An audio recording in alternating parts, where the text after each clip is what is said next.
is a deeper question altogether, which is, what do you desire? What makes you itch? What sort of a situation would you like? Let's suppose, I do this often in vocational guidance. They come to me and say, well, we're getting out of college and we haven't the faintest idea what we do. So I always ask, what would you like to do if money were no object?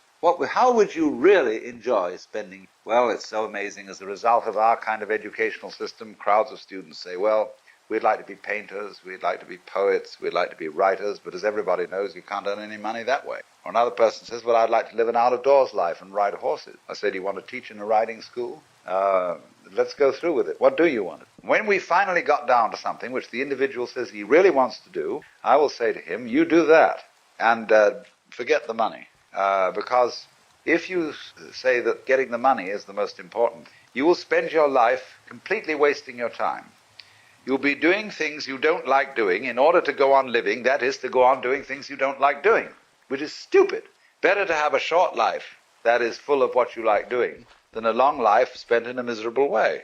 And after all, if you do really like what you're doing, it doesn't matter what it is, you can eventually you can eventually become a master of it. It's the only way to become a master of something, to be really with it. And then you'll be able to get a good fee for whatever it is. So don't worry too much.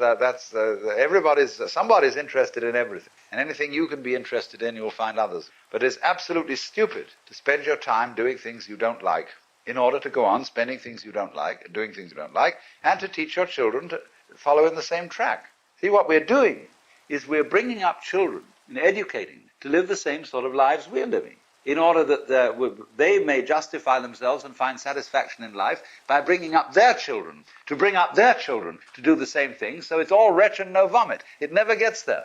And so, therefore, it's so important to consider this question. What do I desire? Well, when we answer that question in a naive way, we figure out that we want to desire, what we want is to control everything, to create girls that don't grow old, apples that don't rot, clothes that never wear out, conveyances that get from one place to another instantly so we don't have to wait, power available to do anything you conceive and do it just instantly like that, to get this funny technological omnipotence. But if you take time out to think about that and really go into it with your full strength of imagination and find out whether that's where you want, you will soon see that's not what you want. Because the moment you have a situation where you are really in control of things, that is to say, in which the future is almost completely predictable.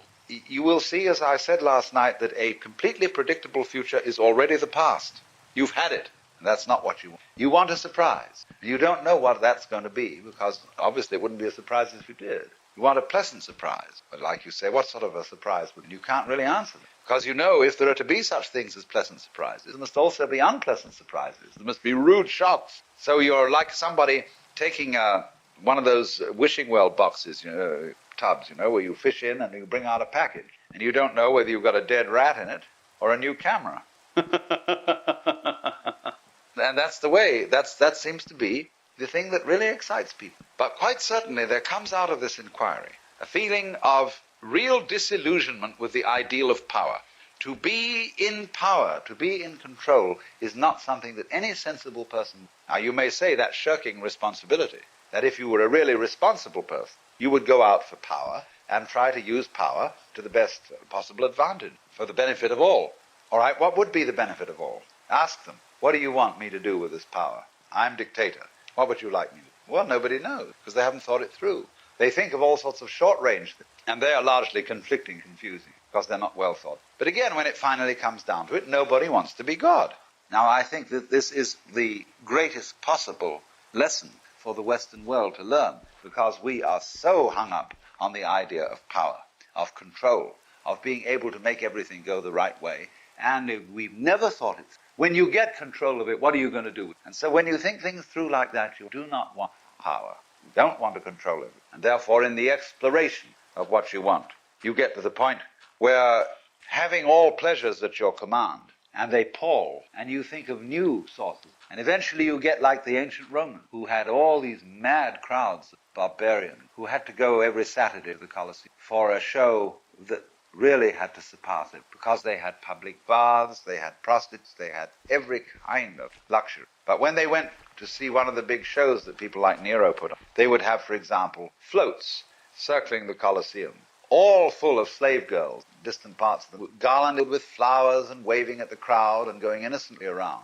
And the next minute they would release wild lions to the arena who eat up all the slave girls. They got a big sadistic kick out of that. Because you see, pursuing pleasure beyond a certain place takes you into what the Buddhists call the Naraka world, that is to say, the hells. When you have explored pleasure to its ultimate limit, the only thing you can get a kick out of is pain. And so naturally, you descend from the Deva world at the top of the wheel to the Naraka world at the bottom, where it shows all these beings in states of torture. You get to the hell world as a result of not knowing what you want, as a result of thoughtless pursuit of pleasure, which ends you eventually in pain. So when you're in the hell world, that's where you want to be. So when I ask, I go right down to the question, should we start with, what do I want?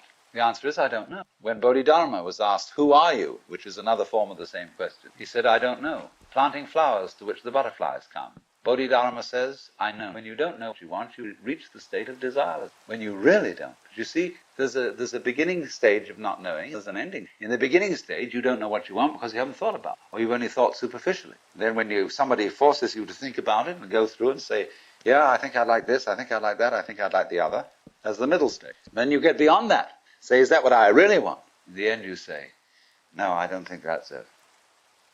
I might be satisfied with it for a while, and I wouldn't turn my nose up at it, but it's not really what I want. Why don't you really know what you want? Two reasons that you don't really know what. Number one, you have it. Number two, you don't know yourself, because you never can. The Godhead is never an object of its own knowledge, just as a knife doesn't cut itself, fire doesn't burn itself, light doesn't illumine itself. It's always an endless mystery. I don't know.